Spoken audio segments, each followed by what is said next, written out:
the wolf cub, wanting a little sister, actually schemed to set up his rabbit mom and second dad. Just as he joyfully anticipated the arrival of a second child, things took an unexpected turn.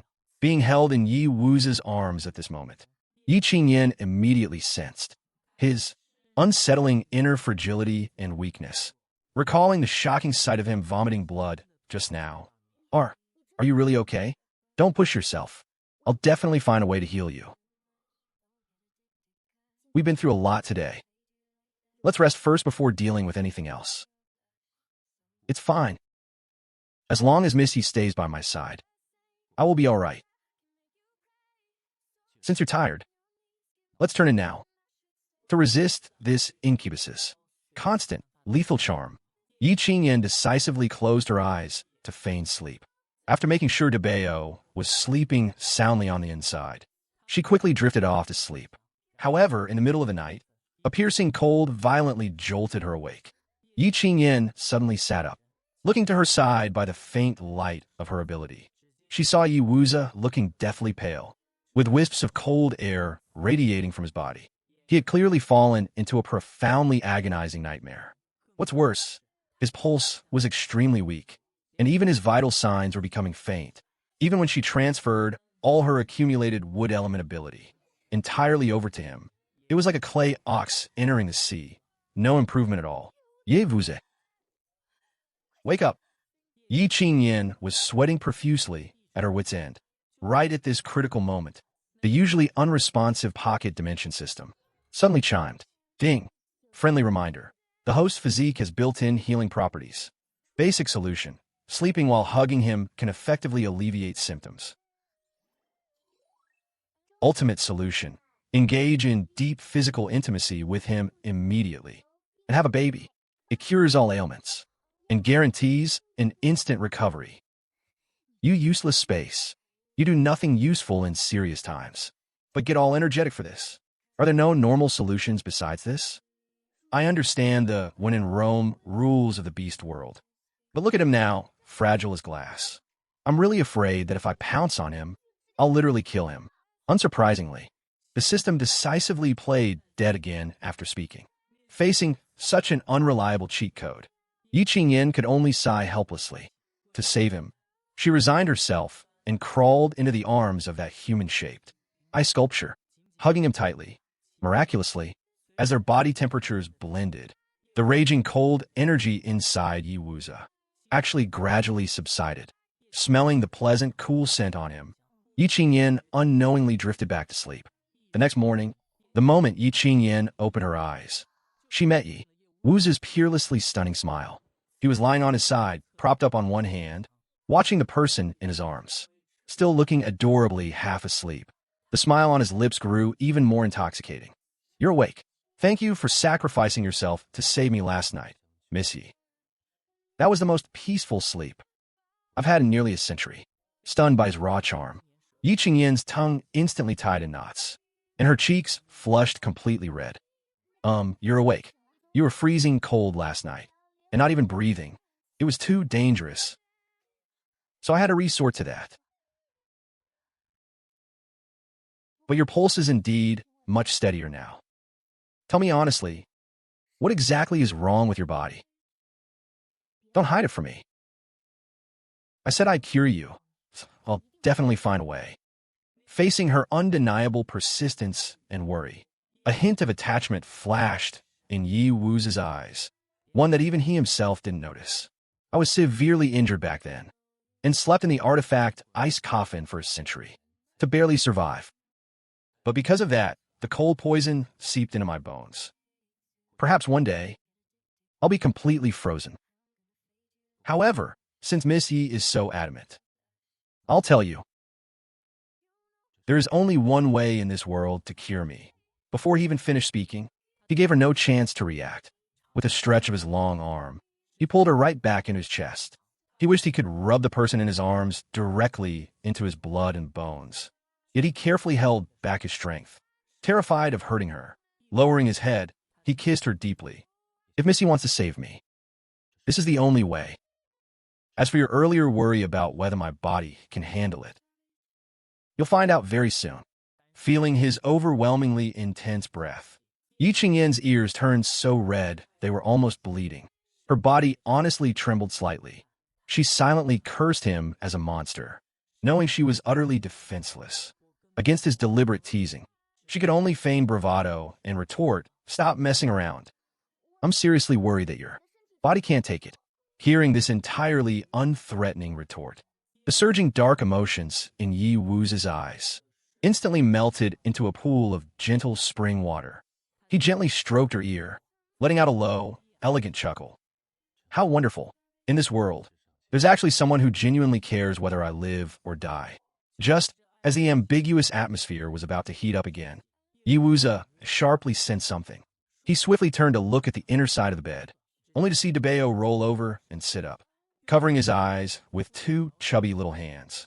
He peeked through his fingers, blinking his big eyes rapidly. "Dadye, mom? I'm still sleeping. I really didn't hear anything." This textbook-level self-deception instantly made Yi Qingyan burst into laughter. All the romantic tension vanished into thin air. Yi Wuza felt both helpless and amused. Stretching out his long arm, he scooped the little third wheel into his arms. All right, you didn't hear anything. Let's go. Dad will take you to wash up first. Let's not delay your mom making breakfast, since the little boss is awake." Yi Qingyan naturally couldn't focus on anything else. She quickly got out of bed and headed straight to the kitchen. To save time, she took out the extra dumplings she had specifically made last night.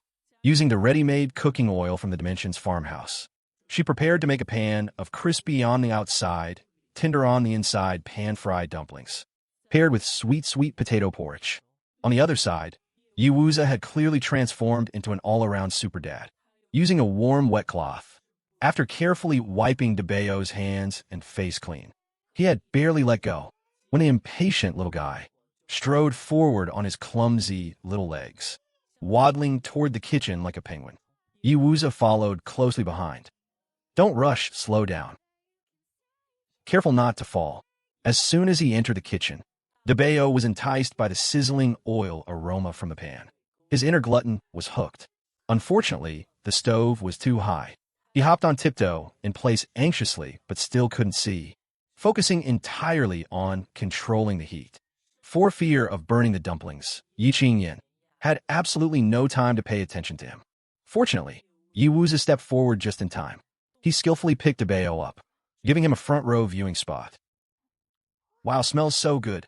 DeBeo gulped down his saliva in hunger, pointing at the pan and shouting excitedly, "Mom, this smells even better than the boiled dumplings from last night." Yi Qingyan, while flipping the golden, crispy, pan-fried dumplings, patiently answered without turning her head, because the cooking method is different. Food fried in oil naturally smells better. But before eating the dumplings, DeBeo must go drink his formula first. As soon as she finished speaking, Yi Wuza had already cooperatively brought over the prepared baby bottle. After DeBeo gulped it all down in one breath, he very naturally took back the empty bottle, washed it clean, and then seamlessly sat down in front of the stove to help Yi Qingyan add firewood and keep the fire going. Accompanied by the dancing flames, Yi Wu's expression gradually grew serious. "When I held DeBeo just now, I noticed his power has advanced again. He'll likely break through to the 5th tier easily within a year. But advancing too fast will cause his spiritual aura to leak. If my body cannot recover soon, I won't be able to use the secret technique to conceal it for him, which might invite disaster." As if to prove his words, the dimension system that had played dead all night suddenly resurrected with a cold tone. "Ding, system prompt. Yi Wuza must fully recover in order to cast the secret technique." Furthermore, DeBeo's growth heavily relies on the external world's spiritual energy. The host must never cower inside the dimension realm for extended periods. Please exit as soon as possible. Hit by 2 back-to-back survival crises, Yi Qingyan spatula suden halted. She instantly made a do-or-die resolution in her heart. Tonight, even if she had to use force, she absolutely had to cure Yi Wu's body completely. It couldn't be delayed any longer. Soon, a piping hot breakfast was served on the table. DeBeo ate until his cheeks were stuffed full, just like a little squirrel eating. Mom's pan-fried dumplings are the best. 10,000 times better than last night's. Watching the father and son digging in, Ye Kingyans appetite suden surgit, and she ended up eating an extra half bowl, since she was preoccupied with the system's warning.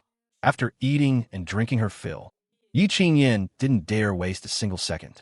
She immediately rolled up her sleeves and dived nonstop into the grand undertaking of boiling brown sugar and making tomato sauce and canned fruits. After all, once their family of 3 stepped out of this sanctuary, these supplies would be her hard currency for settling down and earning her first pot of gold on the beast continent. While Yi Qingyin was busy making various reserve rations, Yi Wuzi fully embodied the role of a perfect assistant. When it was time to sleep at night, Debeo very firmly refused to sleep in the same bed, insisting on sleeping on the other small bed behind the straw curtain. I absolutely won't interrupt Dad Yi and Mom making a little sister for me. This precise divine assist left Yi Qingyin's heart pounding like a drum when she lay in bed after washing up, leaning in Yi Wuzi's embrace, smelling his intoxicating, cool scent. Her mind kept circling the 2 infinite loops. They had to leave the dimension, and they had to cure him first. She couldn't wait any longer for his sluggish self-restraint. Yi Qingyin made up her mind, directly reached out both arms, and tightly hooked them around Yi Wuzi's neck. She deliberately pitched her voice to a soft, coquettish tone. Wuzi, I'm a little cold. This sentence was like a spark thrown into a powder keg. He did a swift roll, pinning her firmly beneath him. In his magnificently stunning eyes at this moment, all restraint and endurance had completely vanished, replaced by a surging, dark fire that threatened to devour her. He stared intently at her. May I? Yi Qingyin didn't waste any words, just tilted her head up slightly and took the initiative to kiss his lips. Outside the window, a fierce storm raged all night. The following morning, Yi Qingyin woke up to a flurry of gentle kisses. She mumbled groggily, so sleepy, she didn't even realize herself that after last night's high-intensity physical training, her voice had gone completely hoarse, carrying a natural coquettishness. Yi Wuzi's eyes were full of satisfaction and deep affection as he very gently tucked her in. Be good. After settling his little wife, Yi Wuzi rolled out of bed. The moment his feet touched the ground, he froze in shock. A surging, warm power was flowing madly through his meridians. The old injuries that had been frozen in the ice coffin for a century had miraculously fully healed. Not only that, the sealed power within him surged forward like splitting bamboo, breaking through barrier after barrier. First tier, 5th tier, 9th tier. Boom! He actually broke through the shackles of the mortal beast realm, stepping directly into the half-step transcendent realm. This regained an even stronger power, made the corners of Yi Wuzi's eyes red with emotion, just as he habitually used his newly recovered spiritual power to check on Yi Qingyin's physical condition. His expression changed drastically, and his fingers began to tremble uncontrollably. Pregnant, as an incubus with extremely pure bloodline, it was as hard as ascending to the heavens for a male to impregnate a female. Back then, for his father to have him, he even sacrificed more than half his life. But his Qingyin, in just one night, was already nurturing a formidable, pure-blooded life in her womb. Immense ecstasy and gratitude overwhelmed him like a tsunami.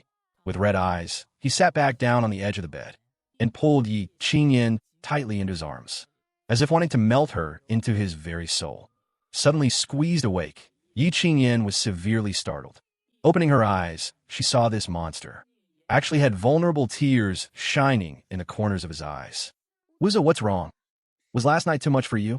Are you feeling unwell again? No. I'm just too happy.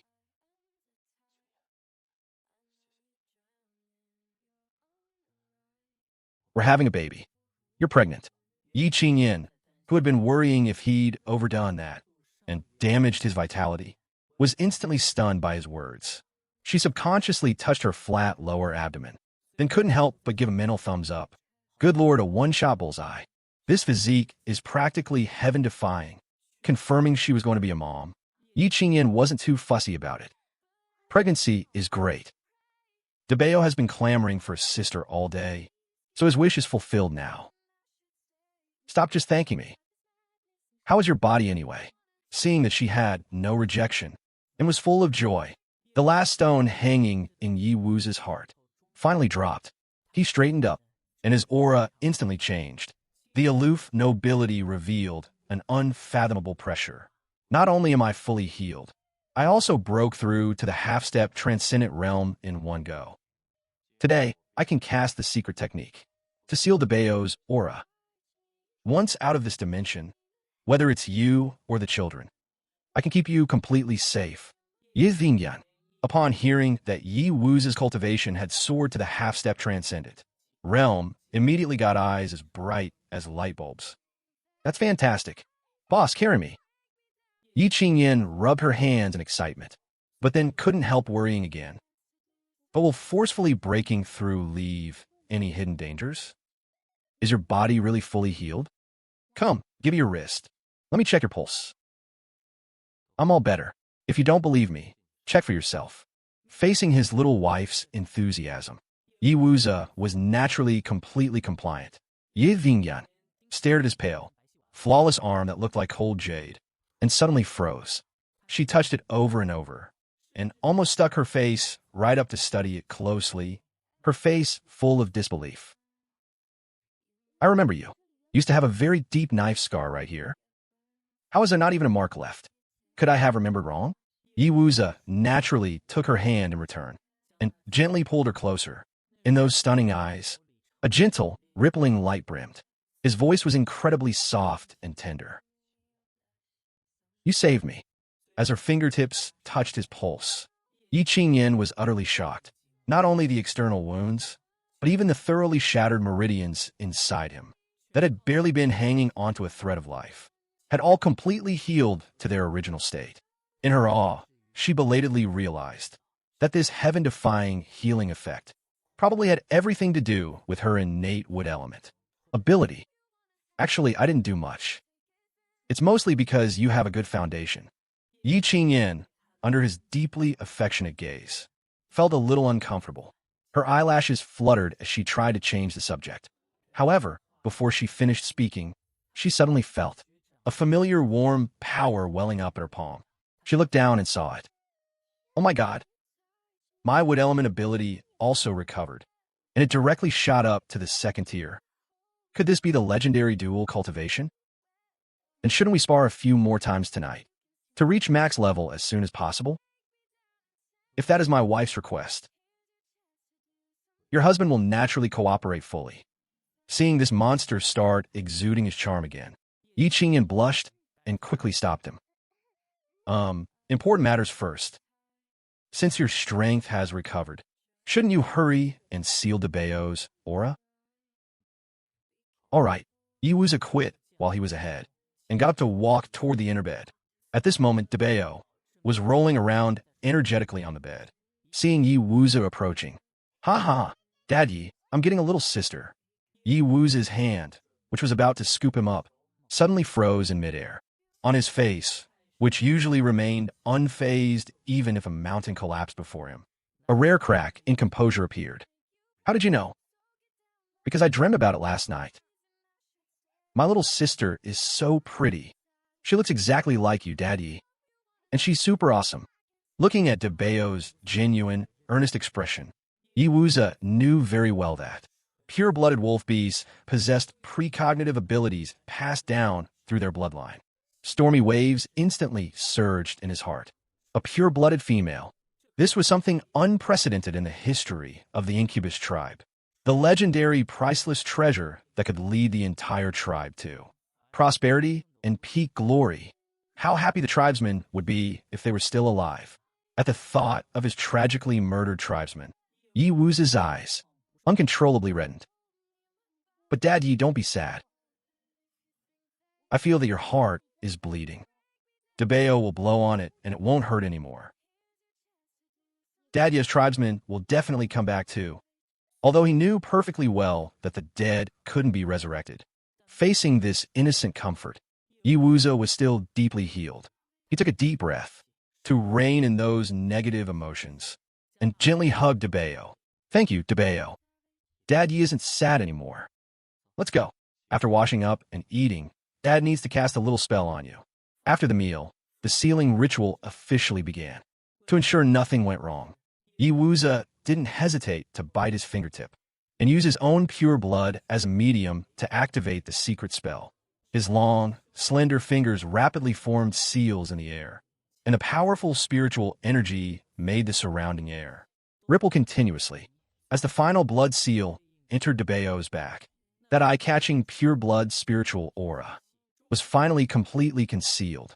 Yi Qingyan sharply noticed that Yi Wuze looked a bit pale. Heartbroken, she immediately rushed over, checking his pulse and bandaging him up, complaining nonstop. Didn't you say your strength was recovered? Why do you still need to drain blood?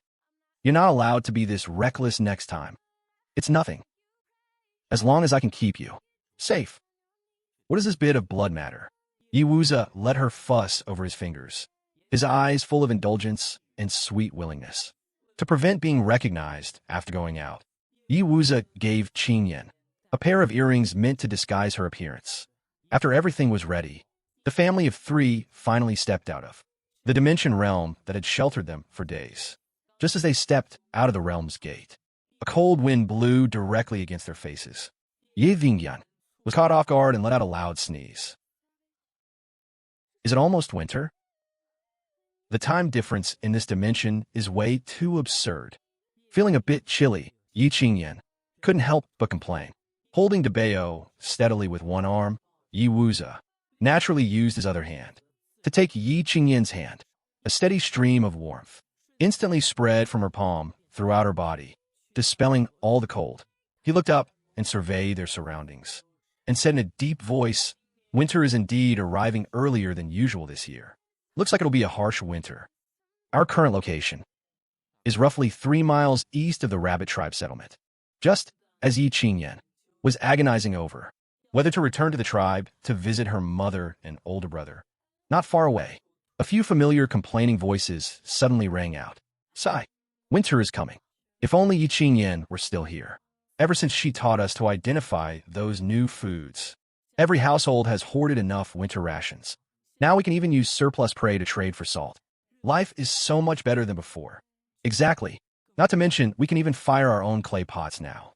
But the chief ordered that word of this absolutely cannot leak, to avoid bringing disaster upon us. There are still people staking out outside the tribe right now. Be careful with what you say. What are you afraid of? Brother Yi Rong broke straight through to the 6th tier. Our tribe is now guarded by a tier 6 expert. Who would dare come looking for trouble? Hearing this, Yi Qingyan's anxious heart finally settled completely. Her brother hadn't died. He had even been blessed by misfortune and broken through to the 6th tier, with him holding the fort. The safety of the Rabbit Tribe was guaranteed. Since we know they're safe and sound, let's not go add to their troubles. From what Lin Chow Chow and the others were saying, my uncle probably took people to the market to trade for salt. Come on, let's go check out the market too, and test the waters outside while we're at it. By evening, Ye Wuze brought Ye Vingyan and Debeo to the center of the market. The sight before her completely opened Yi Qingyan's eyes. Compared to the entirely cave-dwelling rabbit tribe, this place was practically a fairly sizable, ancient town. Flanking the intersecting streets were neatly arranged, sturdy stone houses. What amazed her even more was the diverse array of beastmen bustling through the streets. Some had mouse ears, some sported leopard tails, and some even had wings folded on their backs. Everyone was actually living together in peace. They actually don't fight? Yi Qingyan looked around curiously. They used to fight, of course. Later, to make collecting taxes easier, the Snow Wolf King established rules here and dispatched a guard squad. With the towering presence of the Snow Wolf tribe bearing down on them, anyone who dares cause trouble in the market is directly expelled. Over time, those who can afford to buy or rent stone houses here are mostly capable and law-abiding merchants. As long as it doesn't affect business, it's fine. How much do the houses cost here? Small stone houses start at 100 purple spirit stones. Larger ones cost over 200. Yi Qingyan, based on the original owner's memories, quickly calculated the exchange rate. 1 purple spirit stone equaled 1,000 blue spirit stones, and half a kilo of meat only cost 10 blue spirit stones.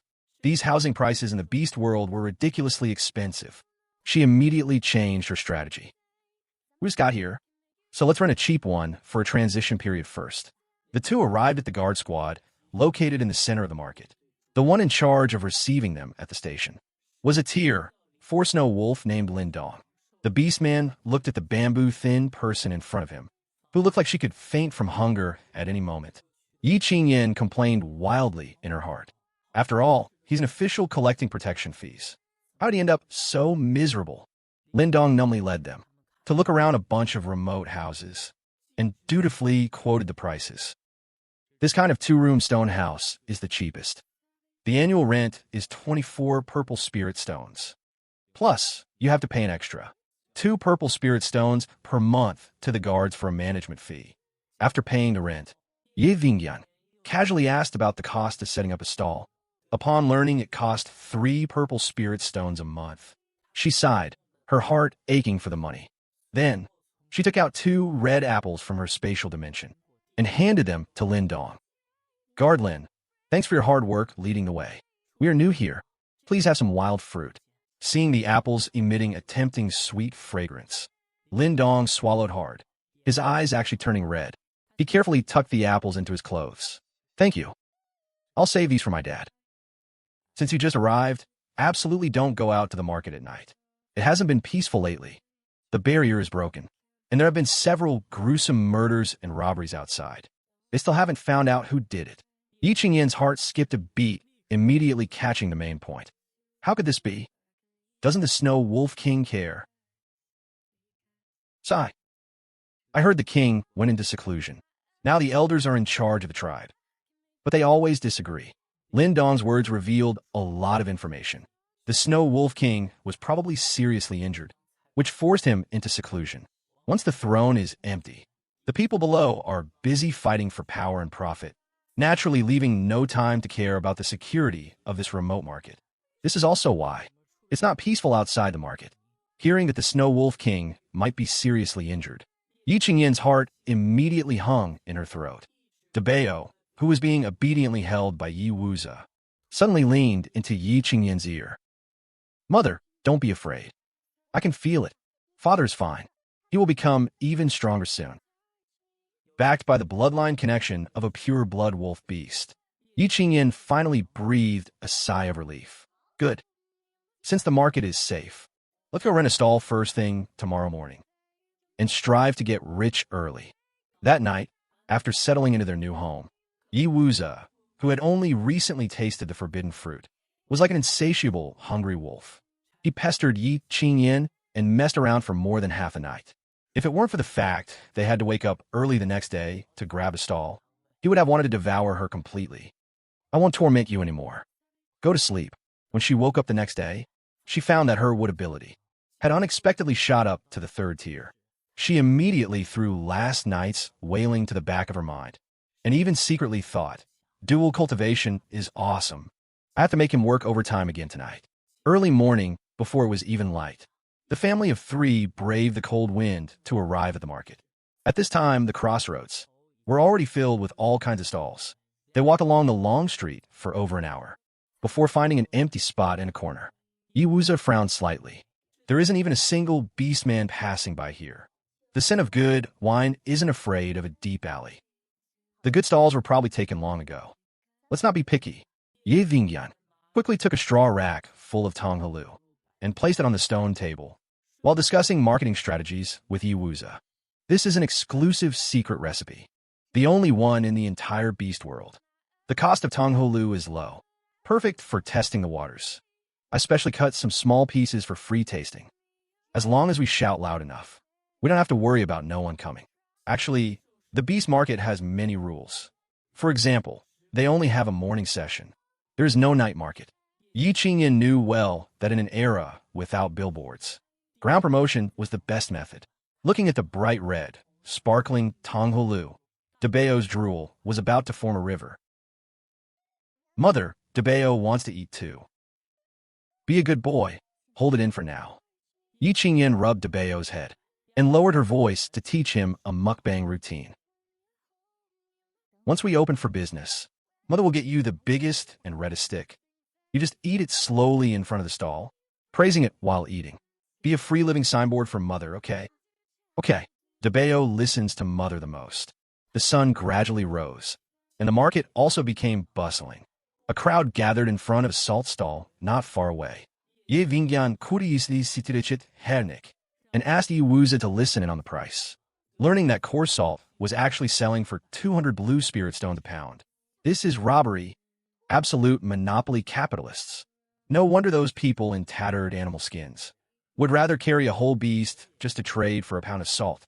They even protected it in their arms like a family heirloom. These ridiculous prices were simply absurd. Just as she was complaining, a woman holding a little girl's hand, dressed quite luxuriously, walked past their stall. She looked at the straw rack full of red fruits and couldn't help but stop in curiosity. Little girl, these red fruits are everywhere on the mountain. They're terribly sour. You actually brought them to the market to sell. Pretty sister, these aren't ordinary red fruits. They're called Tonghulu. What they're coated with on the outside is all sweet like honey. 2 blue spirit stones per stick. I deliberately removed the pits, so it's absolutely safe for children to eat. If you don't believe me, you can taste a small piece for free. Honey is so precious. You're only selling it for 2 blue spirit stones? How is that possible? The woman's face was full of disbelief. Right at that moment, Yi Qingyan decisively handed DeBeo a stick of Tonghulu. DeBeo immediately started an Oscar-worthy mukbang performance. He took a bite of the crunchy sugar coating, the sweetness making his big eyes curve into crescents. He loudly praised with a mouthful, "Wow, this is so delicious. So yummy, so yummy." All year round. His voice was clear and warm, instantly piercing through the noisy market and attracting the attention of many passing beastmen. The woman's little girl was also crying from craving it. "Mom, I want to eat that." Seeing the little girl throwing a tantrum, the woman doubtfully picked up a small sample piece and put it in her mouth. The next second, her eyes instantly lit up. She covered her mouth in shock. "It really is sweet, and sweet but not greasy. Quick, give me 6 sticks." She took out 12 blue spirit stones without hesitation and handed them over. After receiving the Tonghulu, the mother and daughter immediately turned into wild spokespersons, happily gnawing on them as they walked. It made the surrounding observing beastmen swallow their saliva out of craving. "I'll have a stick too. Give me 2 sticks." With the first person taking the plunge, a short queue instantly formed in front of the stall. Yi Qingyan rapidly collected the blue spirit stones, while beaming with joy. Who else could understand the happiness of counting money until your hands cramped? Yi Wu's heart ached seeing his wife work so hard, so he simply held DeBeo with one hand and freed up the other hand to help hand out Tonghulu. Just when business was booming, a simply dressed, anxious-looking bear beast man squeezed to the front of the stall. He took a large gourd out of a torn cloth bag and asked carefully, "I don't have any spirit stones. Can I use this to trade with you? I want to take 2 sticks back for my wife and child to taste." He had just run to several stalls, but no one was willing to accept this broken gourd that couldn't be eaten or worn. He thought he would be rejected again this time. This is a great treasure. Hollowed out in the middle, it can be used as a water dipper. Dried, it can be used as a container for water and wine. I won't have to worry about having no place to put soy sauce in the future. Sure, I'll take this gourd. How about 3 big gourds for 1 stick of Tonghulu? Yes. I happen to have 3 right here. I'll trade for 1 stick first. The bear beast man nodded excitedly again and again. With this precedent, more and more cash-strapped beast men started bringing things to barter. Although Yi Qingyan refused some useless junk, she unexpectedly accepted a large bag of herbs. These common herbs aren't of much use to us. Trading Tonghulu for them isn't very cost-effective. You don't understand. This is pure natural Bamlanjan. Now that heavy snow has blocked the mountains, many beast men will definitely catch a cold. We can boil it into cold medicine paste to sell later. We can definitely make a big profit. After hearing Yi Qingyan's grand commercial plan of making and selling medicine, this is indeed a good idea. But in the beast world, witch doctors have a noble status. They usually only accept the tribe's generous offerings and rarely come out to show their faces in public.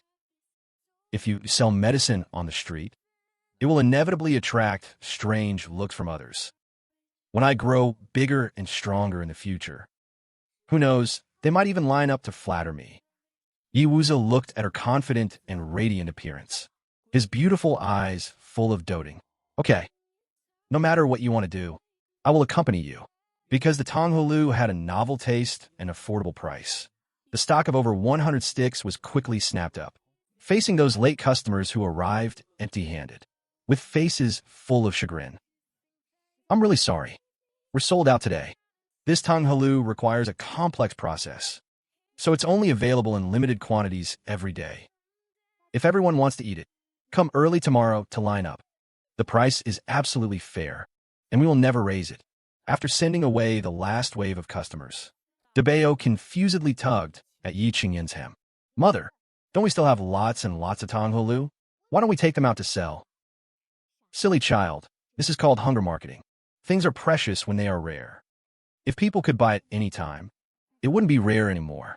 Only by making them feel this is hard to buy, will they want to buy it even more. Once our title as the Tonghulu beauty is established, it'll be a piece of cake to sell other expensive goods in the future. After hearing this modern marketing theory, Deepening half understood, but Yi Wuzi's eyes lit up, and he looked at his wife's business acumen with newfound respect. Approaching noon, the crowd in the market gradually thinned out, taking advantage of the stall owners lowering their prices as they prepared to pack up. Yi Qingyan pulled Yi Wuzi along to go shopping. However, the prices in this beast world dealt her a heavy blow once again, upon learning that an ordinary bamboo water tube actually cost 5 blue spirit stones.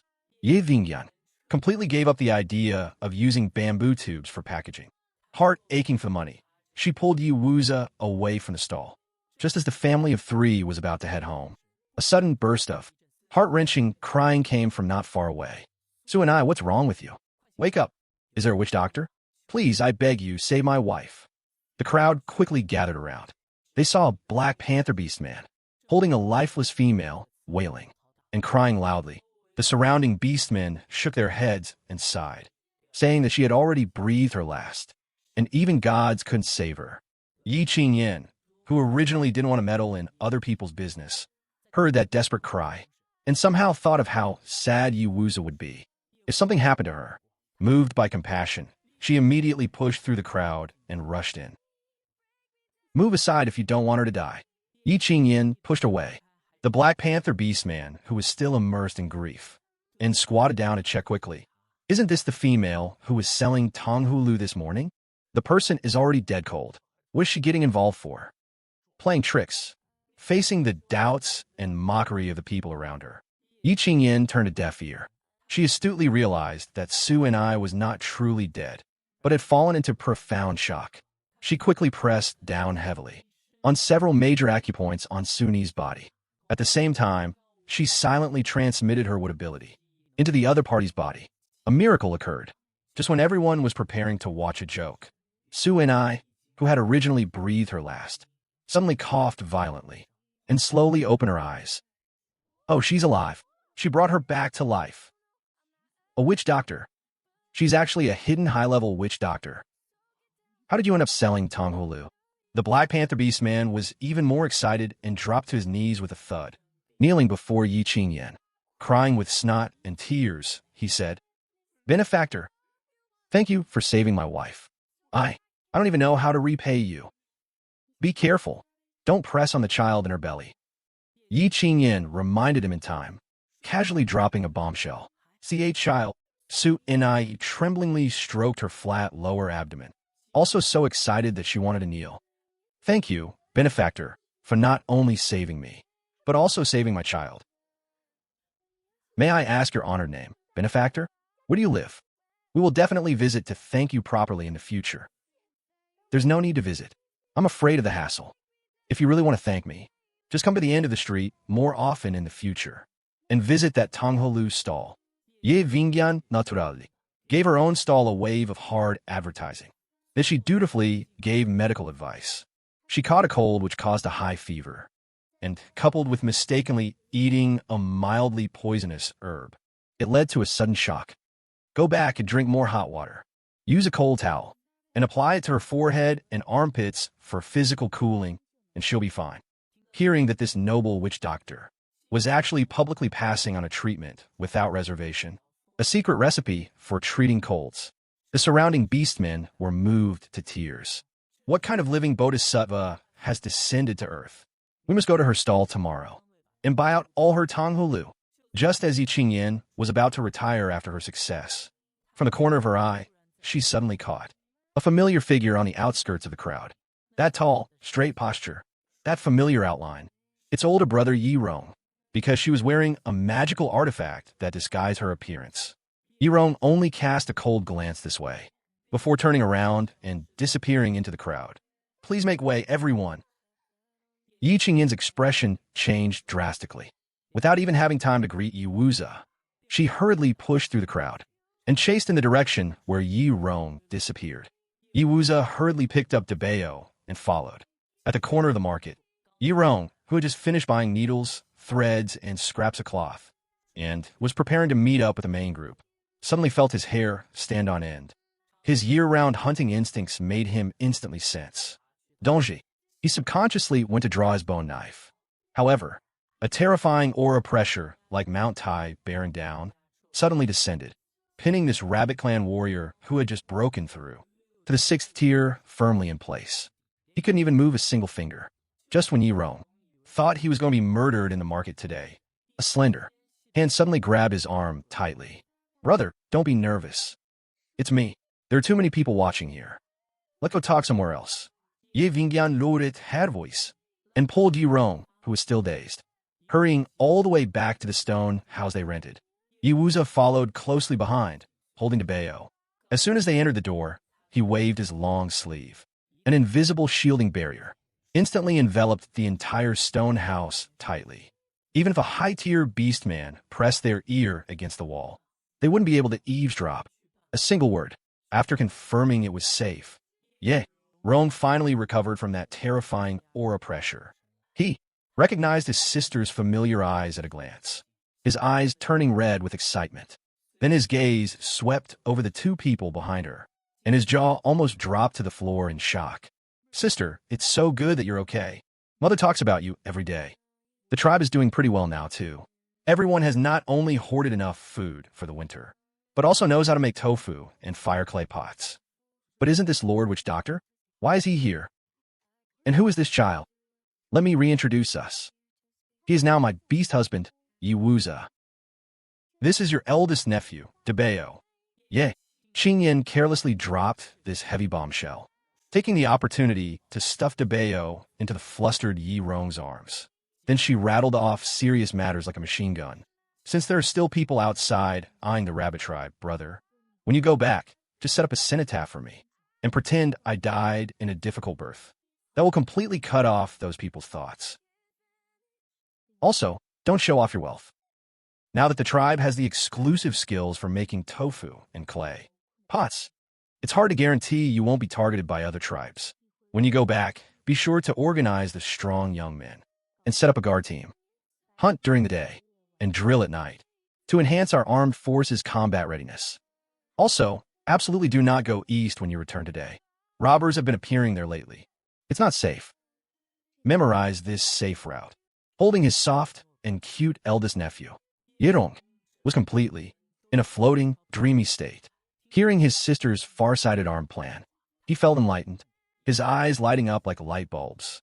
He nodded excitedly again and again. Good idea. Sister, don't worry. I'll discuss it with Uncle as soon as I get back. And set up the patrol team. You guys take care of yourselves outside, too.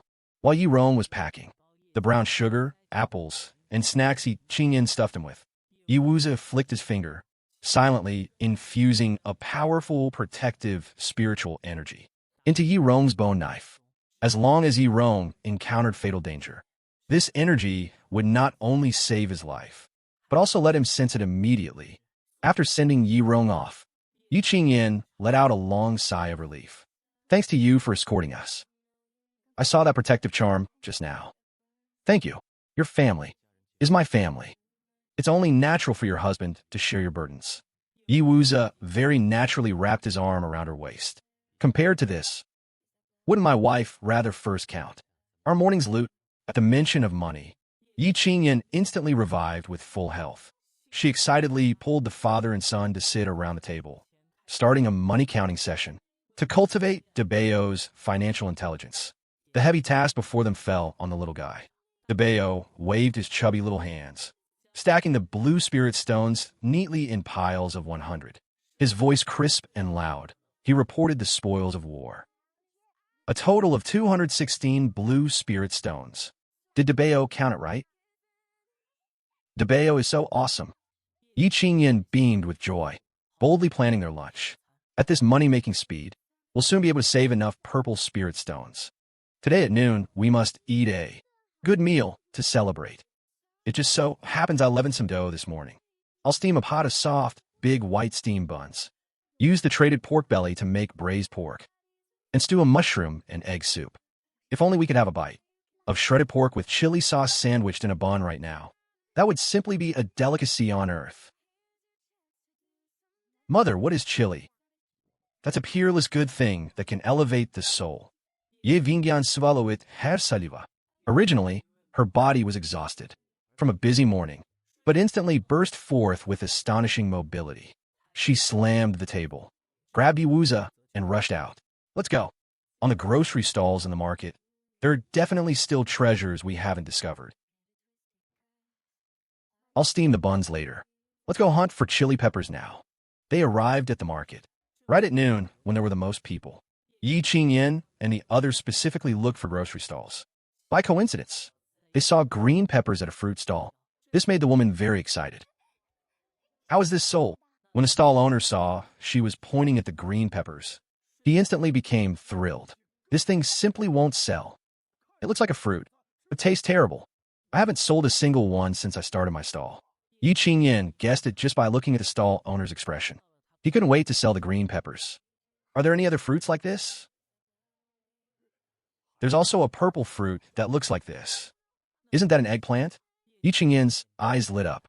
Of course these things don't taste good if eaten as fruits. These are vegetables. They need to be cooked. Finally, after negotiating with the stall owner, she bought an entire bag of green peppers and a bag of eggplants. The stall owner wiped off the fraction and only charged 18 spirit stones. Yi Qingyan put them into her spatial dimension and continued strolling. In her heart, she had even calculated to go back at noon and stir-fry a plate of pork with green peppers. Then, on another street, they saw all kinds of food stalls. There were stalls selling meat soup, roasted meat, and steamed corn, etc. There were quite a few people in front of each stall. Yi Qingyan looked on in astonishment. She didn't expect there to be corn here too. 1 ear of corn was 1 blue spirit stone. She bought 3 ears and went to another stall to buy some bird eggs. She also bought some beast milk. DeBayo was currently at a growing age, so he still needed to drink more beast milk to supplement his nutrition. Yi Qingyan observed for a while, and her mind already had a new plan for the stall. Later, she would also do food business. It felt like the food business was hotter, with more buyers. Iwuza felt that he would support whatever Yi Qingyan did. Have you thought about what food to make? Yi Qingyan observed for a bit, and found that everyone liked drinking meat soup. The beef soup and mutton soup stalls had the most people in front of them. Besides, the weather was cold now, so drinking some hot soup would warm the body better. But right now, there were many realistic problems to consider. They didn't have enough manpower, and also had to consider the costs. Look at those selling beast meat. The cheapest is 10 blue spirit stones for a pound, but they throw away all the offal. We can buy that offal, clean it up, and make offal soup. Let the beast men bring their own bowls. Those without bowls and chopsticks can use gourds, which can be burned as firewood after use, so it won't be wasted. We can also sell flatbreads on the side, like scallion pancakes. Anyway, she had planted a lot of wheat in her spatial dimension. The growth speed in the space was fast, and the yield was high. At the same time, she could also promote brown sugar and canned fruit. This was her preliminary idea. He wanted to open shops across the entire beast world, using these shops to establish an information network, covering the entire beast world. Iwuza had clapped in support at the time. Whatever his wife master said, he believed was right. At this moment, DeBayo's stomach began to rumble. They couldn't let the baby go hungry, so the family of 3 immediately headed home. He eyes was shopping. Suddenly, He turned and saw them, so he quickly hurried to follow them. Watching them enter the eatery, he eyes was stunned. No way. The benefactor lives here too? Their home is just in the next alley, right next to the benefactor's home. It's very close. The man excitedly ran back home quickly and told his wife master about this. Soon he was sitting against the edge of the bed. Hearing this, the woman's eyes also lit up. The benefactor ignored outsiders' opinions that day and treated me right on the street. For this kindness, our family must absolutely never forget.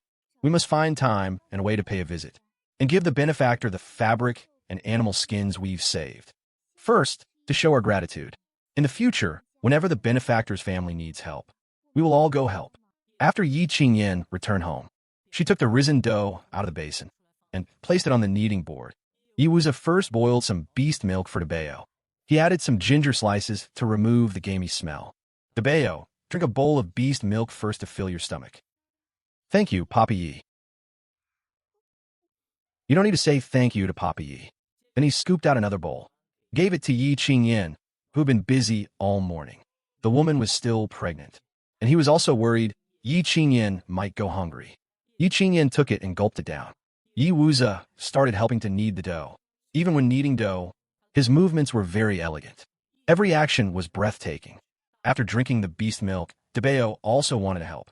Yi Qingyan pinched off a small piece of dough for him, to let him play with it as a toy. Soon, steam buns were made one by one. Yi Wuza was in charge of keeping the fire going. The woman then started washing the green peppers and mushrooms. Then she sliced the meat. First, she made braised pork.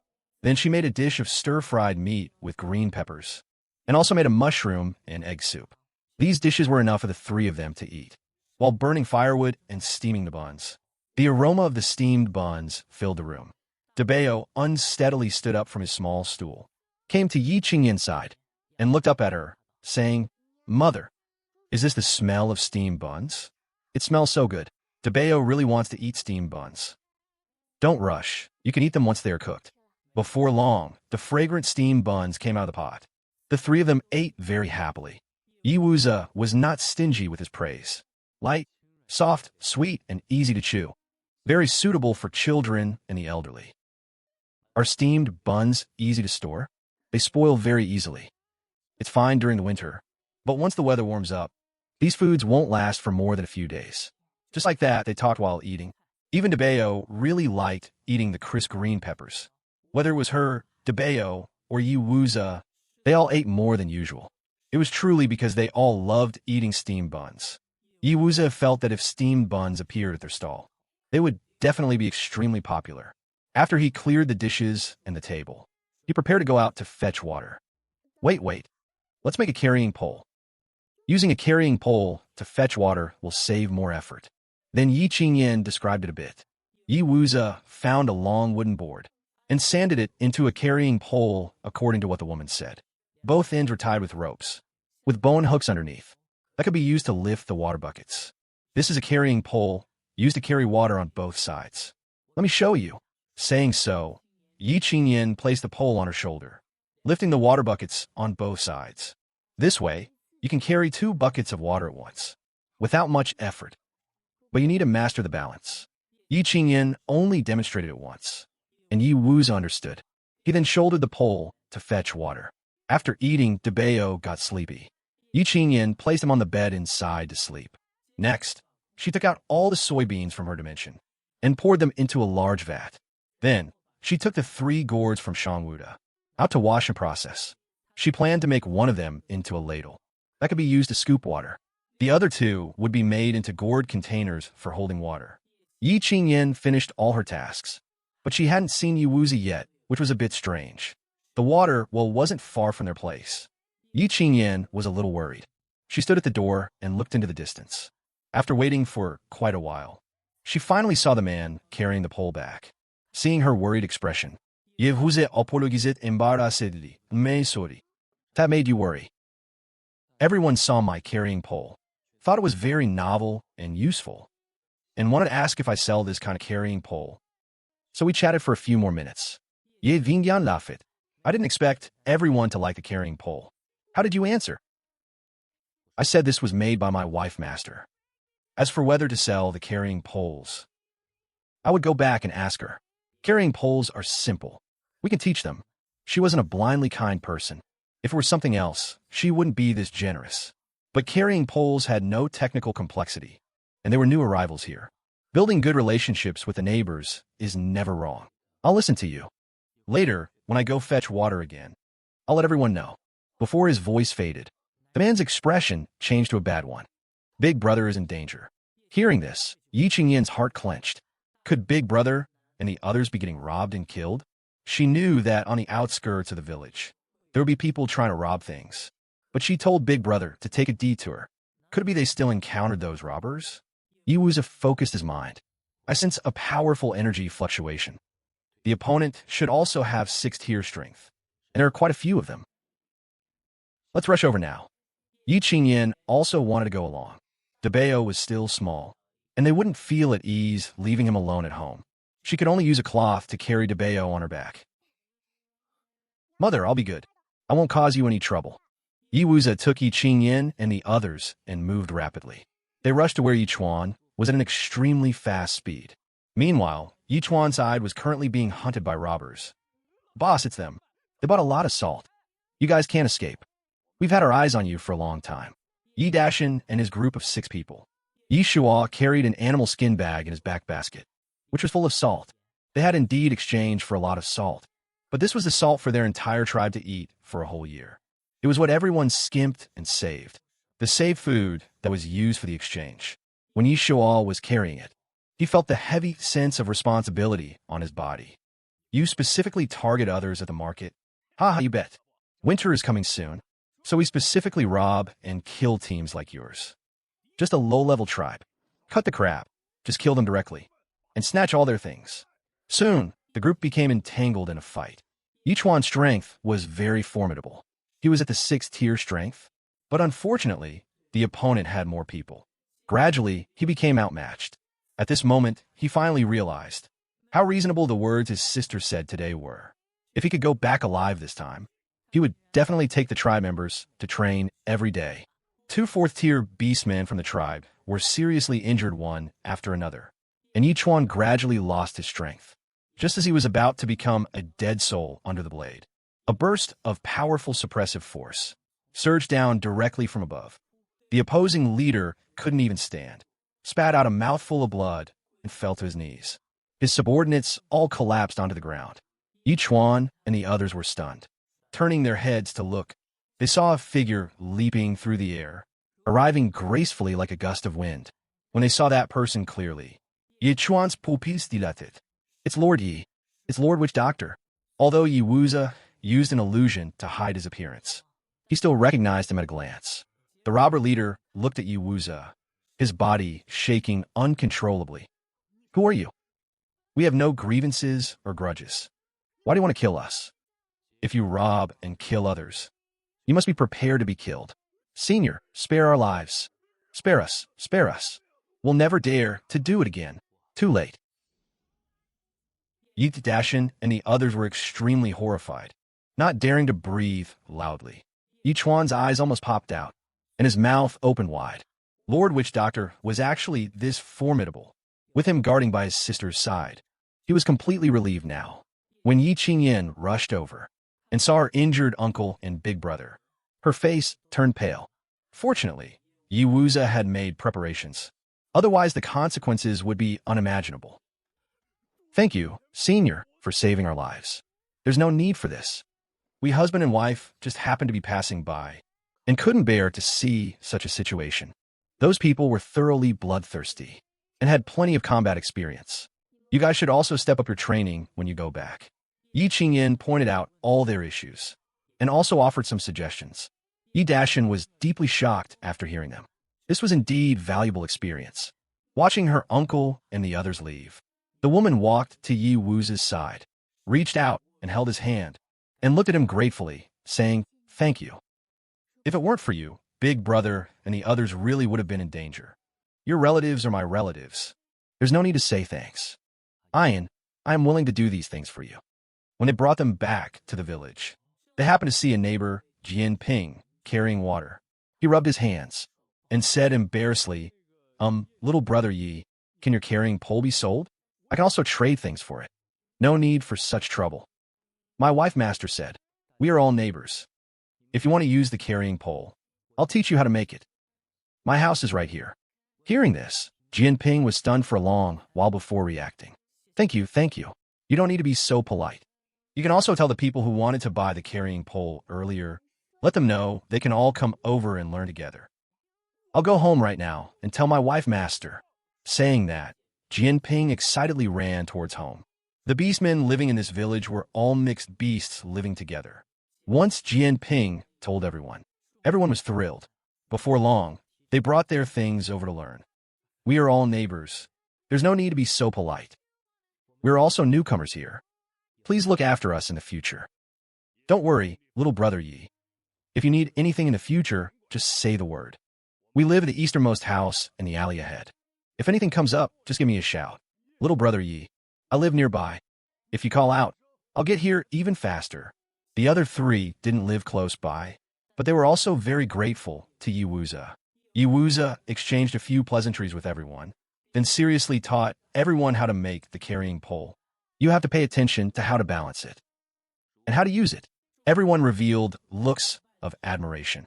Yi Wuza specifically got 2 buckets of water to let everyone try lifting and using it. The carrying pole is too amazing. It's so effortless. I can barely feel any weight, right? The weight of carrying 2 buckets of water should obviously be doubled. Naturally, everyone didn't know that the carrying pole used the principle of leverage. Debeo was sleeping inside the house. Yi Qingyan was in the courtyard washing Shepherd's purse and mushrooms with water. She saw these on the way back from saving Big Brother and happened to dig them up and bring them back. Songfei hesitated for quite a while before speaking up. Little brother Yi, those are all grass. If you're preparing food, they can't be eaten. Jinping scratched his head. Actually, he also wanted to say it, but he was too embarrassed to speak up. These aren't grass. This is shepherd's purse. It's a type of wild vegetable that can be cooked and eaten. It's pure and natural and pollution-free. This stuff is actually loved by everyone. They can be eaten. These wild vegetables are everywhere on the nearby mountains. When we chop it on normal days, we see a lot of them. Yes, and not only these. These mushrooms can also be eaten. Yi Qingyan said while starting to wash the mushrooms.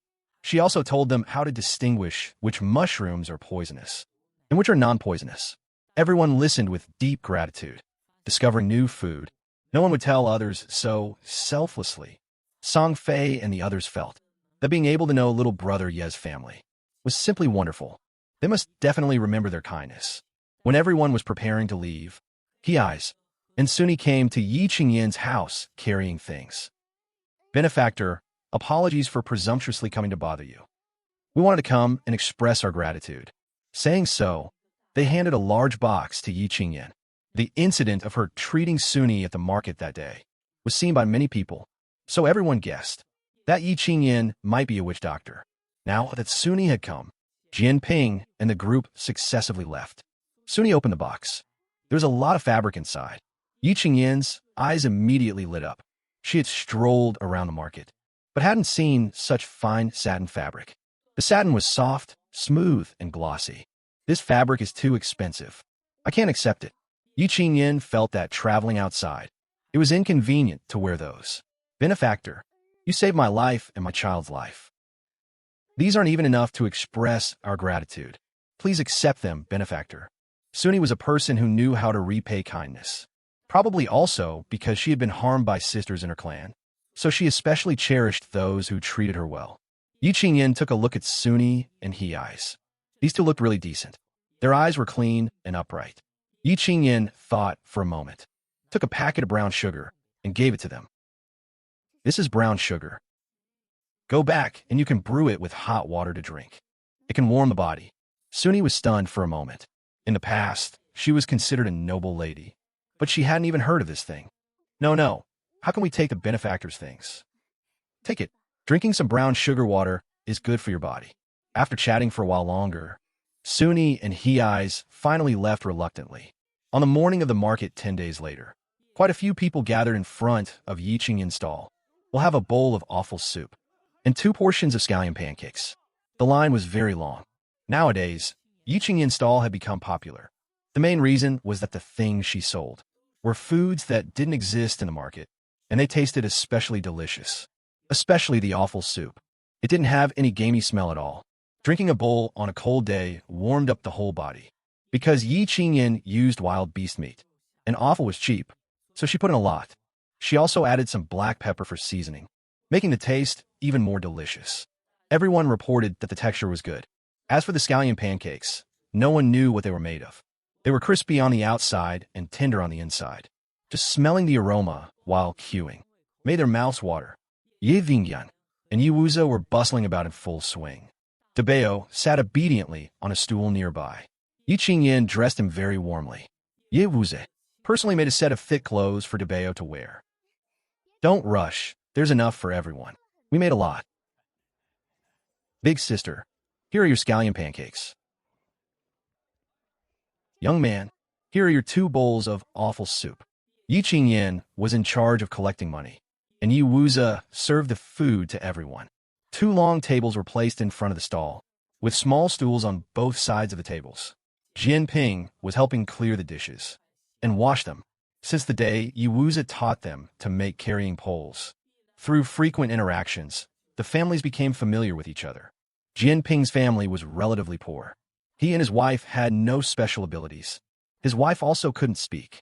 They had 3 children at home, who were taught to be very sensible and help with chores at a young age. So Yi Qingyan thought about it and hired Jianping's family to help clean the pig offal, and then come to the stall to help clear dishes. For the husband and wife, each person was given 20 Lanling stones a day. The couple was extremely grateful. Their whole family knew that Madame Yi had a kind heart. This was to help them. She also helped examine his wife-master's throat. After nourishing it for a few days, Zhu Lin's originally weak constitution improved a lot. They didn't know how to thank Yi Qingyan's family, so they could only earnestly do their work well. Song Fei happened to have a stall selling beast meat. Upon learning that Yi Qingyan wanted to buy beast offal, Song Fei said nobody wanted these things, that they were very dirty things, and felt that if Madame Yi needed them, he would just give them for free. But Yi Qingyan still explained it, and insisted on paying. Actually, ever since Yi Qingyan saved Suni, everyone knew her medical skills were good. They were also willing to come over to form a good connection, so they all patronized her stall. Thus, in just a few short days, Yi Qingyan's stall became popular. They busied themselves from morning until noon, packing up only when everything was sold out. You've worked hard today. These are the spirit stones for you and Zhulin today. No, it's not hard at all. Madam Yi, you know that. For beastmen like us, we can't even find work when we go out looking. And there's no one who settles the spirit stones on the same day. Doing this kind of work isn't hard at all. And you give so much. Madam Yi and Brother Yi were helping their family out. He knew it all. For the work he was doing, if word got out, who knows how many people would fight to do it. In the afternoon, his wife-master washed the pig offal. He and his wife-master each got 20 Lanling stones every day. They were already very content. The whole family could eat their fill now. This is what you deserve for your work. Also, this bowl of awful soup and this scallion pancake. Take them back for the kids to eat. Jianping felt endlessly grateful in his heart. He took the spirit stones and carefully put them away. Thank you, Brother Yi. Madame Yi. Yi Qingyan looked at Jianping. His eye sockets were red, and she knew that Jianping's family used to not have enough to eat at all. For a panda beastman to be that skinny, it was truly due to starvation. The reason his wife Zhu Lin was physically weak was actually also related to malnutrition. The two of them scrimped and saved, doing their best to let their children eat. She planned to wait until the business stabilized a bit more later, and then increase their wages. The two of them worked cleanly, neatly, and earnestly, so she was very at ease. After Yi Qingyan and Yi Wuze brought Debeo home, she poured out all the spirit stones from the jar, and the family started counting them. But after counting them, Yi Qingyan excitedly said, "Today we earned 1,895 Lanling stones. Very soon, we'll be able to buy this food house, and we can also buy a storefront." Just thinking about it made Yi Qingyan feel incredibly excited inside. If they had a storefront, they could keep the shop open all day, and they could earn a little more. Yi Wuze looked at her with a doting gaze. That would be too tiring. Just this morning alone, you haven't rested for a moment. You didn't even have time to sit down. It's only temporary. Later, when we open a shop, Once business gets on track, we can hire people to help. Running a storefront, we'll be able to relax. But right now, making money is the priority. Yiwuza wanted to pawn some of the things in his hands. That way, they would have money, and Yi Qingyan wouldn't have to work so hard. But the woman didn't let him. Those were items left behind by the Phantom Demon clan in the past. They were extremely precious to Yiwuza. Moreover, she had too many delicacies in her mind.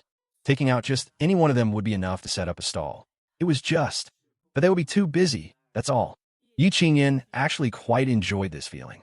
It was just hard work. Did our big baby catch cold?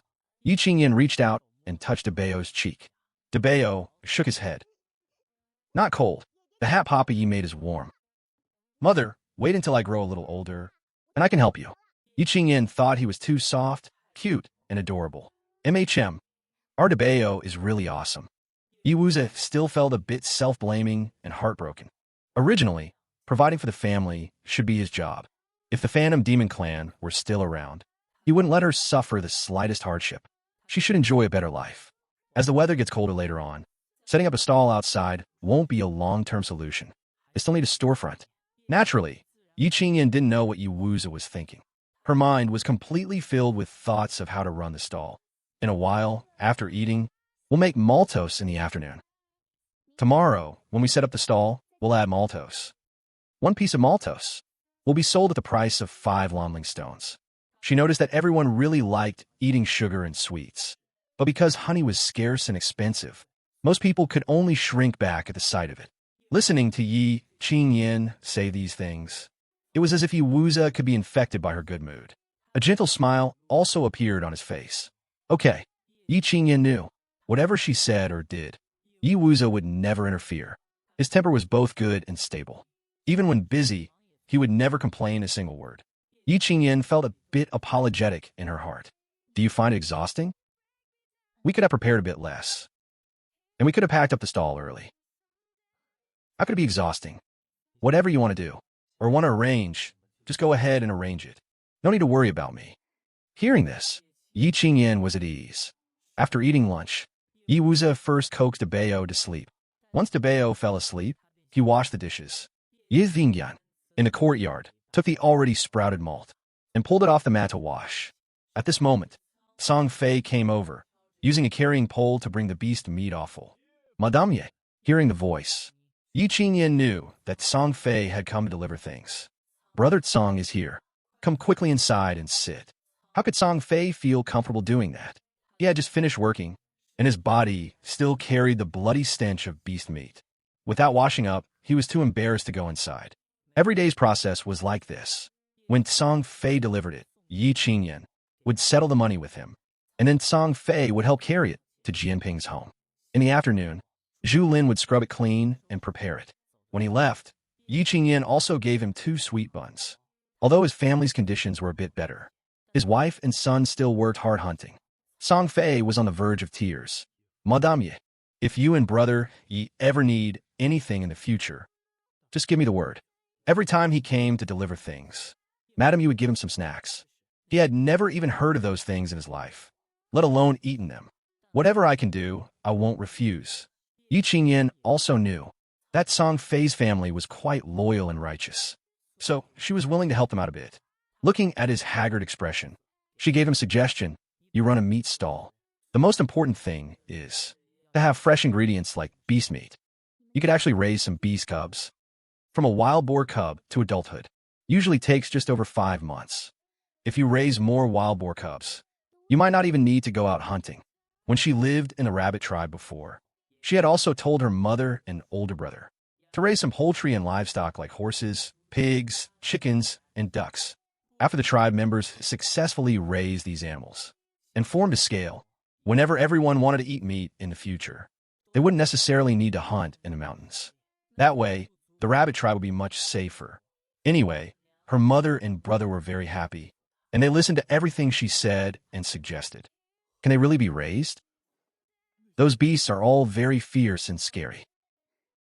If you start raising them from wild boar cubs, there won't be any problems. Of course, raising wild boar cubs requires building a pig pen. Sheep, cows, and wild boars are all suitable for raising. Ye Qingyan, shared some ideas and suggestions with Song Fei. After hearing this, Song Fei felt as if a new door had been opened. So it could be done like this. Thank you for the guidance, Madam Yi. Song Fei excitedly hurried home and told his family about it. Song Fei's son, Song Ying, was now 13 years old. He helped his family hunt earnestly every day and had quite a few injuries, big and small, on his body. Upon hearing his father say this, his eyes lit up. Dad, Auntie Yi is amazing, isn't she? To actually think of this method. This is great. Then we won't have to hunt all day, and we won't have to worry about the danger. Even if the mountains are sealed by heavy snow in winter, we'll still have wild boar meat to eat at home. In their hearts, the family silently thanked Yi Qingyan once again. Over here, Yi Wuzi finished tidying up the room, and then turned the herbs on the wall. After drying the medicinal herbs, Yi Qingyan planned to make pills to sell. They were all simple and common herbs, which could be used to make cold pills and fever pills. Just as Yi Qingyan and Yi Wuzi were busy, the zebra beastman Shifan ran over in a hurry. Madame Ye, this is bad. My neighbor Jean Peng is dying. Can you come over and take a look? That child is only 13 years old and an orphan. He looks so pitiful. Yi Qingyan had heard Shifan mention before that Jean Peng's mother passed away early, and his father was seriously injured while hunting, and also passed away early. He had been living on his own and taking care of himself since he was 10. Fortunately, he was quite talented and had third-tier strength, allowing him to hunt and make a living. What happened to him? He was hunting in the mountains. He was probably bitten by some venomous beast. He suddenly fainted when he reached the door. I saw his face turning black. They all knew that generally being bitten by a venomous beast was fatal, so they were extremely careful every time they went hunting in the mountains. Let's go take a look first. In the medicine box, she and Yi Wuzi had prepared some herbs. The place where Jean Peng lived was just a very small, somewhat dilapidated stone house, but was kept very clean. Yi Qingyan walked to the bed to check on Jean Peng first. He was bitten by a venomous snake and is poisoned. Luckily, I got here in time. He can still be saved. Hearing this, Shifan breathed a sigh of relief. Yi Qingyan used a dagger to cut open a slit at Jean Peng's wound, then used silver needles and her wood ability to force out the poisoned blood. Only then did she clean the wound and bandage it. All the movements were done in one breath. Yi Qingyan looked at Jean Peng at such a young age, looking so thin, and sighed a little. Not all tribes were like the rabbit tribe, which would shelter beastmen without abilities. Yi Qingyan thought for a moment and infused some more wood ability into Jean Peng to ensure he would be fine. All right, he's fine now. He'll be better after he wakes up from his sleep. Shifan looked at the woman with an unbelievable, shocked and worshipful gaze. I will stay here and help look after him until he wakes up. Yi Qingyan didn't say much. She nodded and left. After returning home, Yi Wuzi had already washed the malt clean and chopped it into fine pieces. Yi Qingyan really liked the feeling of being with Yi Wuzi, this cozy feeling of life, which gave her a sense of living a long, steady life. No matter what she did, he was there with her. She put down the medicine box and took the initiative to explain, and Jean Peng was poisoned by a snake. I've already used my wood ability to force the poison out of him. There's no problem now. Yi Wuzi put down the knife, took Yi Qingyan's hand, and looked at it. You have to be careful. Some snake venom can be fatal even if you just touch a little. Yi Wuzi evamined her, and was only relieved when he made sure she was fine. The two began to busy themselves with making malt sugar again. Because there was no glutinous rice, Yi Qingyan used sweet potatoes instead. It would be great if we had glutinous rice. We could make authentic malt sugar with glutinous rice and malt. Glutinous rice? They should sell it in the city. Oh, are you saying the nearby city sells glutinous rice? Not just glutinous rice. There's also white rice and yellow rice. It's just that the prices are expensive, and ordinary people can't afford them. They are things only noble beastmen would eat. As long as they have it, that's good. As long as they have it, I can grow it. Let's find an afternoon and go check out the nearest Huaihua city. We can't ignore the morning stall. If it's a 1-hour trip, we can come back the same day. In the evening, the sky turned dark. She had made the candle herself too. Actually, if we open up the market for brown sugar and malt sugar, we could hire people to make these. That way, We'd earn more and it'd be much easier. But the methods for making certain things can't be casually taught to others. Yiwuza pointed out, if the people outside the rabbit tribe withdraw, we could hire the people of the rabbit tribe to do this. Later on, we still need to go back and check on mother and uncle. It's getting cold now, too. At night, they'll also be indoors, burning firewood in stone basins for warmth. She felt this was not a good solution. She actually wanted to burn coal. But to burn coal, she first needed to find a coal mine. She realized there were many things she wanted to do, but she could only take it one step at a time and accumulate spirit stones first. Early the next morning, when Yi Qingyin opened the door, she saw Zhang Peng standing there. Yi Qingyin was stunned when she saw him. She didn't know how long he had been standing there. Before Yi Qingyin could speak, Zhang Peng directly knelt down and kowtowed to her. Thank you, Madam Yi, for saving my life. From now on, my life belongs to Madam Yi. Yi Qingyin hurried forward to help him up. Get up quickly. I'm not used to people kneeling to me. Let's talk inside. When Yi Qingyin just helped him, she could feel that his body was freezing cold. Who knows how long he had been standing there? Are you feeling much better? Zhang Peng nodded and said, when I woke up this morning, I felt better. Brother Shifan watched over me all night. He was also grateful to Brother Shifan and would definitely repay his kindness later. Brother Shifan told me that it was Madam Yi who saved me. So from now on, my life is Madam Yi's. Yi Qingyin discovered that the beastmen in the Beast World continent were mostly simple-minded and believed in always repaying a kindness. Suni's family was the same. They wished they could come and repay her every day. Zhang Peng entered the room and saw Yiwuza, and also greeted him respectfully. Greetings, Brother Yi. Yiwuza had previously gone to the well to fetch water, and had seen Zhang Peng a few times. He smiled and said, no need to be so formal. Have a seat first. Zhang Peng was also very restrained when he sat down. He could smell the aroma in the room, and he felt saliva constantly welling up in his mouth. This made him feel very awkward, terrified that his stomach would rumble. Yi Qingyin had gotten up early and made scallion pancakes. She cut a piece of scallion pancake, scooped a bowl of soy milk, and handed them to Zhang Peng. Madame Yi, oh, I won't eat. I'm not hungry. He was here to repay a favor.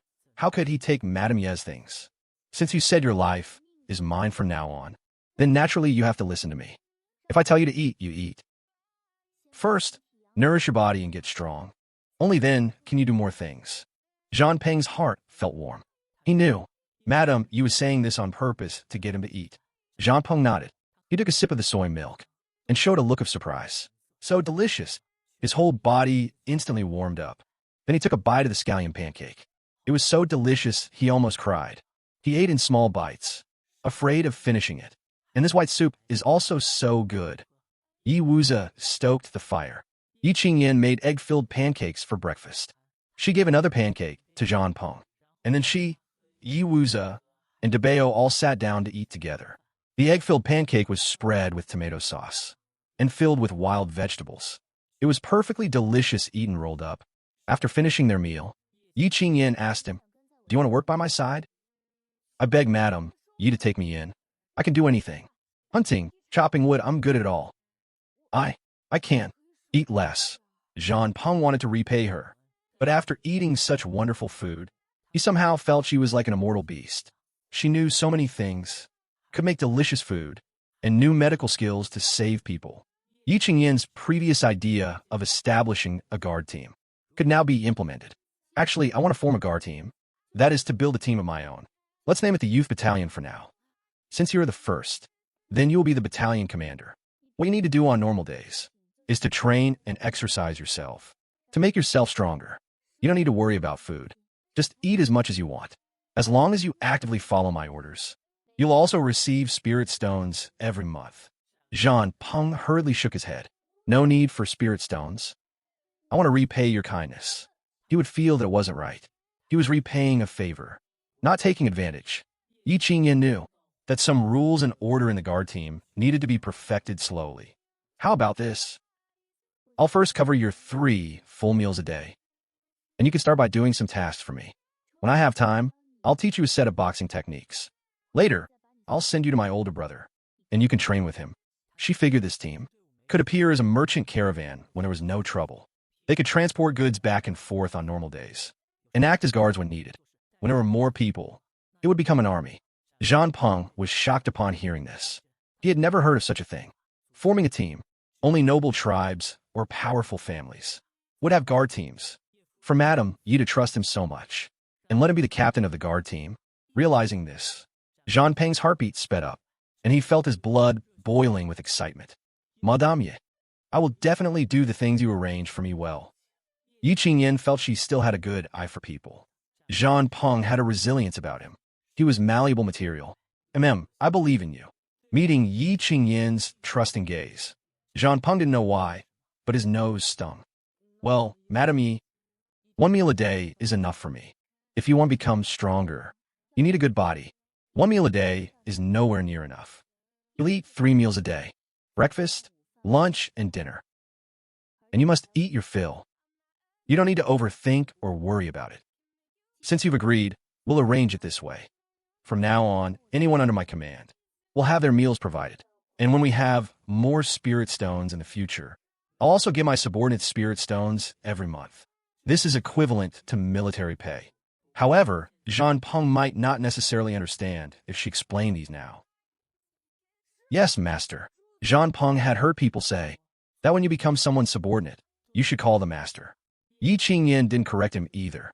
After finishing the meal, Yi Wuzi was originally going to clear the dishes, but Zhang Peng quickly hurried to help clear them and went to the yard to wash them. Yi Wuzi looked at Zhang Peng, who had snatched his chores, and sighed a little. Haha, all right. This way you'll be a bit more relaxed. Yi Wuzi helplessly struck it head heave. Taking care of you two is actually a very happy thing. He gladly endured any hardship and never felt it was exhausting. He won't be staying for long either. In a few days, I'll have him go to the rabbit tribe first, to train with the team. When I took his pulse last night, I found that his ability is a strength-type ability, which is suitable for practicing boxing techniques. Yi Qingyan was actually also not used to having others at home, but for these few days, she would guide Zhang Peng first. After packing up, Zhang Peng also came over. They then brought their things together and went to the stall to set up. When they got there, the sky was bright, and there were already people waiting in front of the stall. Madame Yi, you're finally here. We've been waiting for a while. We came early today, so we must buy more scallion pancakes and awful soup to take back. Since winter started, my dad hasn't had much of an appetite. Since he ate the scallion pancakes and awful soup, his appetite has gotten better. Thank you all for your support. It's also because you are willing to eat it that my stall's business can be this good. As she spoke, Yi Qingyan placed a malt sugar on the shelf. Someone with sharp eyes saw it. Madame Yi, are you selling something new again? Yes, this is malt sugar. It's also a sweet. She had shaped the malt sugar like lollipops, making it convenient to hold and eat. Madame Yi, what's the price for this malt sugar you mentioned? 5 blue spirit stones for 1 malt sugar. Hearing this, everyone didn't feel it was too expensive. No matter what kind of sugar it was, anything that was sugar wouldn't be cheap. The sweets at Madame Yi's stall were actually quite reasonably priced. They could afford brown sugar, candy haws, and canned fruit, but everyone was still used to haggling. Madame Yi, previously with the candied haws, the price was 2 blue spirit stones per skewer. This looks smaller than the candied haws. It costs 5 blue spirit stones. Can it be a bit cheaper? Yi Qingyan thought to herself that naturally it couldn't be cheaper. She initially sold the candied haws so cheaply, just to use the low price, to attract everyone to buy from her stall, thereby letting everyone know her stall was good, making it easier to introduce other foods later. Now there are many people coming to her stall to buy things. To tell you the truth, making this malt sugar is extremely complicated, and the cost is very high. Actually, this is a snack made specifically for children. After hearing Yi Qingyan's explanation, everyone accepted the price. They were all slightly stunned upon hearing it was a snack for children. They had never heard of food made specifically for children. After the sky became fully bright, the number of people at the market increased. Some people brought their children along to stroll through the market.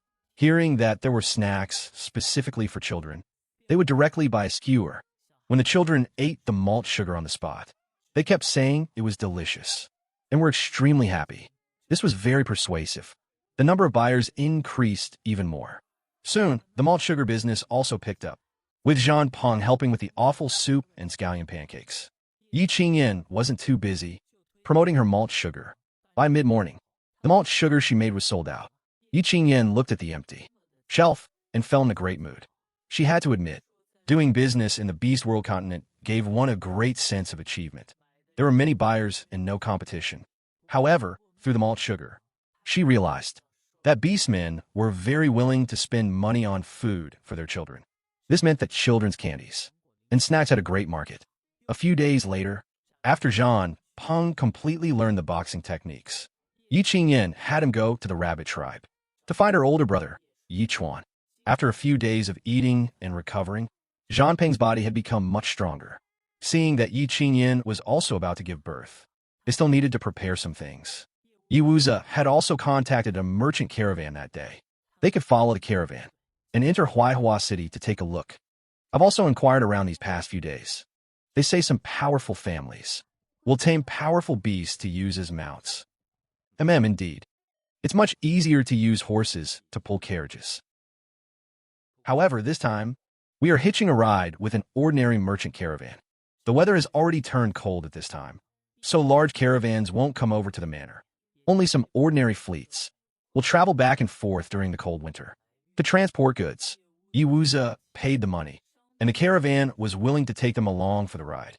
In the afternoon, Yi Wuzi and Yi Qingyan took Deepening and got on the carriage, following the fleet to Huaihua City. About an hour later, they arrived outside Huaihua City. Yi Qingyan looked at the massive stone gates, thinking they were even taller than the city gates of ancient architecture. Perhaps seeing the doubt in Yi Qingyan's heart, the man took the initiative to explain such high city gates and wall structures can block beast attacks. Therefore, powerful beastmen will mostly live inside the city, where it's a bit safer. Ye Vingyan nodded. They each paid 5 blue spirit stones before they could enter the city. After entering the city, Yi Qingyan noticed that the shops on both sides were row upon row. In the middle was a stone-paved road that was very flat and also very wide. There were many beastmen on the streets too, looking very prosperous and lively. It was like a prosperous prefectural city in ancient times. Only the housing architecture here was all built from stone, making it sturdier. The manor they currently lived in was like a small town, while this was a prefectural city. Moreover, after it snowed, the shops inside the city were still open, and beastmen bought whatever they needed. Unlike the tribe and their manor over there, where people might not come out at all when it snowed heavily. Guest, quickly take a look today. Our shop has just stocked the newest batch of cloth. Many shop fronts had clerks shouting. Yi Qingyan listened to the sounds, feeling that there was also a lot of food being sold here, many of which were not available at the market.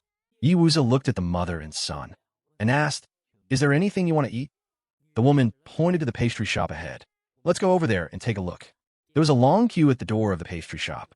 Yi Qingyan was also curious. What kind of pastries were so popular? It was only when she got closer that she discovered the pastries they were holding were all kinds of rice cakes. Pastries made from rice and even glutinous rice. Yi Qingyan saw a beastman buying quite a lot and went up to strike up a conversation. "Excuse me, brother. How much is one rice cake in here?" The beastman knew at a glance that they were outsiders and enthusiastically replied, "You guys can buy more. These kinds of pastries are delicious, and they last a long time. A regular pastry costs 10 blue spirit stones, but it's more expensive if you add filling. The expensive ones cost over 30 blue spirit stones." Yi Qingyan inquired a bit, only to find out that the fillings added were red bean paste and mung bean paste. This made the woman somewhat surprised. She didn't expect there to actually be red beans and mung beans. Such a price would be considered expensive over at the market. But here in the city, everyone thought it was perfectly normal. It was evident that the beastmen in the city had good living conditions, buying such pastries without blinking an eye. One could tell just by looking at the queue. "Do you want to eat some? I'll go queue up to buy." Yi Qingyan felt that for such pastries, as long as she bought glutinous rice and regular rice, she could make them herself. Deepening, however, hugged Yi Wuzi's neck and said, "Daddy Yi, I want to eat them. These pastries smell so good. They feel different from the food Mommy makes." Yi Wuzi was very willing to spoil Deepening. He tried his best to satisfy whatever he wanted. All right, then Daddy you will queue up to buy them. Along the way, Yi Wuza had been carrying Debeo. Even though Debeo was heavy now, he didn't mind it at all. Then you guys queue up first. I'll just stroll down the street and come back to find you a bit. Yi Wuza was a bit worried and wanted to persuade her otherwise. Yi Qingyan pointed her finger at the guard team not far away. Look, there are patrolling guards. It won't be dangerous. If anything happens, I'll hurry right back. I'll just be on this street. I won't go anywhere else. Besides, you also gave me a magic weapon for self-defense. I'll be fine. Yi Wuza looked at her enthusiastic appearance and could only nod in agreement. So Yi Qingyan began strolling down the street, observing as she walked. There were many varieties of food inside Huaihua City, and many types of vegetables and fruits as well. Moreover, anything that was a pastry was very popular, even if one was just a tiny bit, and the price was very expensive. There were still many buyers. However, they were all rice cake-type pastries. There were no pastries made from wheat flour. If she used wheat to make pastries, business would definitely be very good too. As Yi Qingyan pondered, she arrived at a grain store. Just as she was about to go in and take a look, she suddenly saw a figure. Yi Qingyan's eyes trembled violently. Yu Yo. She felt like it had been a long time since she last saw Yu Yo.